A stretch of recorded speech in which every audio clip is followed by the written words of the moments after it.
नक्शा उस मार्ग को दिखाता है जो इमाम हुसैन ने मक्का से इराक के लिए निकलते समय अपनाया था। तारीख थी 8 जिलहिज्जा 60 हिजरी, 10 सितंबर 680। उनके साथ उनके परिवार और दोस्तों की महिलाओं और बच्चों समेत करीब 50 लोग थे। उनके चाचा इब्न अब्बास और उनके भाई मोहम्मद हनफिया उनके साथ नहीं गए। वे विदाई देने आए और इमाम को आने वाले खतरों से आगाह करने की कोशिश की। मोहम्मद हनफिया ने उन्हें बताया कि मक्का और अन्य तीर्थयात्री आश्चर्यचकित थे कि वह हज से ठीक एक दिन पहले क्यों जा रहे थे। इमाम ने अपने भाई के पास एक पत्र छोड़ा जिसमें उनकी स्थिति स्पष्ट रूप से बताई गई थी। पत्र इस प्रकार पढ़ा गया, मैं भावनाओं को डोट भड़काने, जुल्म के साथ खेलने के लिए बाहर नहीं आया हूं। मैं उम्मत को अम्र बिल मारूफ और नहीं अनिल मुनकर के रास्ते पर वापस लाना चाहता हूं। मैं उन्हें अपने दादा और अपने पिता अली इब्न अबी तालिब के रास्ते पर ले जाना चाहता हूं। मक्का छोड़ने के बाद इतिहास की किताबों में 14 ऐसी जगहें बताई गईं जहां इमाम या तो रुके थे या लोगों से मिले थे या उपदेश दिए थे। एक सफ़र, यहाँ इमाम की मुलाकात फ़राज़दाक नामक कवि से हुई, जिनसे इमाम ने कूफे की स्थितियों के बारे में पूछा। उन्होंने कहा, लोगों के दिल आपके साथ थे, लेकिन उनकी तलवारें आपके खिलाफ थीं। इमाम ने जवाब दिया, अल्लाह वही करता है जो वह चाहता है। मैं इसे उस पर छोड़ता हूँ जो उचित कारण प्रस्तावित करता है। 2 धतलिर्क, यहाँ इमाम के चचेरे भाई अब्दुल्ला इब्न जाफ़र अपने 2 बेटों औवन और मोहम्मद को उनकी माँ हज़रत ज़ैनब के पास और इमाम की मदद के लिए लाए थे। उन्होंने इमाम को मदीना लौटने के लिए मनाने की कोशिश की, लेकिन इमाम ने जवाब दिया, मेरी किस्मत अल्लाह के हाथों में है। 3 बतन रुम्मात, इमाम ने कैस बिन मशीर के साथ कूफा को एक पत्र भेजा। इराक से आए अब्दुल्ला बिन मुती से मुलाकात की। जब उसे इमाम की मंशा के बारे में पता चला तो उसने उसे रोकने की कोशिश की। उन्होंने कहा कि कुफान वफादार नहीं हैं और उन पर भरोसा नहीं किया जा सकता। लेकिन इमाम ने अपनी यात्रा जारी रखी। 4 ज़ुरूद, इमाम की मुलाकात ज़ुहैर इब्न कैन से हुई। ज़ुहैर अहलुल बैत के अनुयायियों में से नहीं थे, लेकिन जब इमाम ने उसे अपनी यात्रा का उद्देश्य बताया तो ज़ुहैर ने अपनी सारी संपत्ति अपनी पत्नी को दे दी, उसे घर जाने के लिए कहा और कहा कि वह इमाम के साथ शहीद होना चाहता है। 5 ज़बाला, इमाम को कूफा से आए 2 कबीलों से हज़रत मुस्लिम की मौत की खबर मिली। इमाम ने कहा, इन्ना लिल्लाहि व इन्ना इलैहि राजिऊन, इंदल्लाहन हत्सिब अनफुसाना, हम अल्लाह के लिए हैं और हम उसकी ओर लौटेंगे जो निश्चित रूप से हमारे बलिदानों का हिसाब देगा। असदी आदिवासियों ने इमाम को डोट उनकी यात्रा से रोकने की कोशिश की, लेकिन वह कायम रहे। यहाँ इमाम ने अपने साथियों को मुस्लिम और हानि की मौत की खबर दी और कहा कि कूफा में लोग उनके मददगार बनने के लिए तैयार नहीं हैं।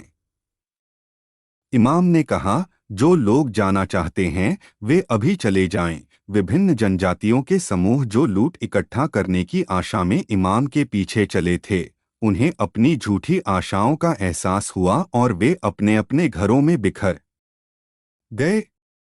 केवल 50 विषम लोग ही बचे थे। 6 बटनेकीक, इमाम की मुलाकात अकरम जनजाति के एक व्यक्ति से हुई जिसने उन्हें बताया कि कूफा अब कोई मित्रवत शहर नहीं रहा और अब यजीद की सेना से घिरा हुआ है। कोई भी शहर के अंदर या बाहर नहीं जा सकता था।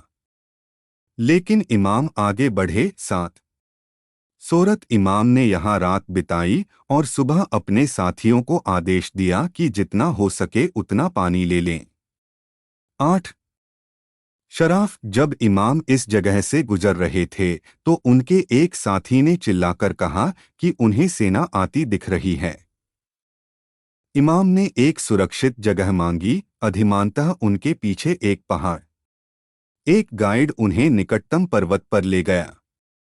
9 दुहस्म यहीं पर इमाम की मुलाकात हुर्र की 1000 लोगों की सेना से हुई थी। वे प्यासे थे, इसलिए इमाम ने अपने आदमियों को उन्हें पानी देने का आदेश दिया। इमाम ने स्वयं कई प्यासे सैनिकों को पानी पिलाया। जानवरों को भी पीने के लिए पानी दिया जाता था। जोहर की नमाज का नेतृत्व इमाम ने किया और हुर्र के सैनिकों सहित सभी ने उनका अनुसरण किया। यहाँ इमाम ने हुर्र को कूफा से आए कई खतों के बारे में बताया। उन्होंने कहा, हे कूफा के लोगों, आपने मुझे अपने प्रतिनिधिमंडल भेजे और मुझे पत्र लिखे कि आपका कोई इमाम नहीं है और मुझे आपको एकजुट करने और अल्लाह के रास्ते पर ले जाने के लिए आना चाहिए।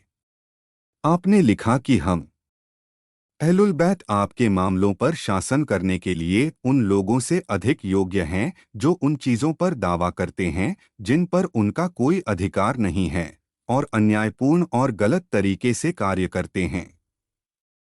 लेकिन अगर आपने अपना मन बदल लिया है, हमारे अधिकारों से अनभिज्ञ हो गए हैं और अपने वादे भूल गए हैं, तो मैं वापस लौट जाऊंगा। लेकिन हुर्र की सेना ने उसे वापस लौटने से मना कर दिया और उसे बाईपास से होते हुए कुफा की ओर ले जाया गया। 10 बैजा इमाम अगले दिन बैजा पहुंचे और अपना सबसे प्रसिद्ध उपदेश दिया।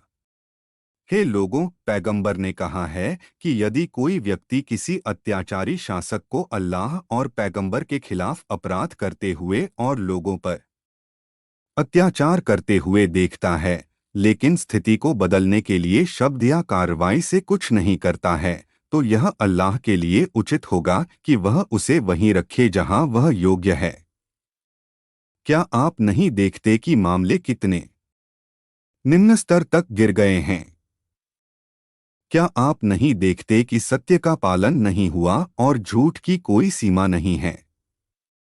और जहां तक मेरी बात है, मैं मृत्यु को शहादत प्राप्त करने का एक साधन मानता हूं और अपराधियों के बीच जीवन को एक पीड़ा और पीड़ा के अलावा और कुछ नहीं मानता हूं। 11 उजैबुल हजानत यहाँ इमाम हुर्र की सेना से दूर रहे और त्रिम्माह बिन अदी से मिले। अपने दूत के कुफान परित्याग के बारे में जानने के बाद यह स्पष्ट हो गया कि उसे कुफा में समर्थन या यहाँ तक कि जीवित रहने की कोई उम्मीद नहीं थी। फिर भी यदि उन्हें सफलता नहीं मिली तो उन्होंने सुरक्षा के प्रस्ताव को अस्वीकार कर दिया। त्रिम्माह ने उससे अनुरोध किया कि यदि वह कूफा जाना चाहता है तो वह उसकी मदद के लिए अपने कबीले के 20,000 प्रशिक्षित लोगों की पेशकश स्वीकार कर ले या फिर वह पहाड़ों पर जाकर सुरक्षित रह सकता है। इमाम ने इब्न आदी को जवाब दिया, अल्लाह तुम्हें और तुम्हारे लोगों को आशीर्वाद दे। मैं अपनी बात से नहीं हट सकता। चीजें नेति हैं। इस उत्तर से यह स्पष्ट है कि वह अपने सामने आने वाले खतरों से पूरी तरह अवगत थे और मुस्लिम उम्माह की अंतरात्मा में क्रांति लाने के लिए उनके मन में एक निश्चित रणनीति और योजना थी। उसने सैन्य समर्थन जुटाने की कोशिश नहीं की जो वह हिजाज में आसानी से कर सकता था और न ही उसने जो भी शारीरिक ताकत उसके पास उपलब्ध थी उसका फायदा उठाने की कोशिश की। 12 सरेबानी मकातिल यहाँ यह स्पष्ट हो गया कि कूफा अब उसका गंतव्य नहीं था। चूंकि हुर उसे छोड़ना नहीं चाहता था, इसलिए उसने कूफा को पार किया और एक नया रास्ता अपनाया। दोपहर को आराम करते हुए उन्होंने इन्ना लिल्लाह कहा। उनका 18 साल का बेटा अली अकबर उनके पास आया और पूछताछ की। इमाम ने कहा कि उन्होंने नींद में किसी को यह कहते हुए सुना था कि ये लोग मौत की ओर जा रहे हैं। अली अकबर ने पूछा, क्या हम सही रास्ते पर नहीं हैं? उनके लिए मौत का कोई मतलब नहीं था। इस तरह की मौत शहादत की शान में तब्दील हो जाती है। 13 नैनवा इस स्थान पर इब्न जैद का एक दूत हुर्र के लिए संदेश लेकर आया कि वह इमाम को न छोड़े। पराजित कारवां ज़िरिया से होते हुए करबला नामक स्थान पर पहुंच गया। इमाम ने आह भरी जगह का नाम पूछा। किसी ने कहा करबला। इमाम ने कहा, हाँ, यह करबिनवाबाला का स्थान है, दर्द और यातना का स्थान। आइए हम यहीं रुकें क्योंकि हम अपनी मंजिल पर आ गए हैं। यह हमारी शहादत स्थली है। ये करबला है। 14 करबला इमाम के आदेश पर तंबू नदी के पास लगाए गए, जो कुछ मील दूर फरात नदी की सहायक नदी थी। तारीख थी 2 मुहर्रम 61 हिजरी 3 अक्टूबर 680।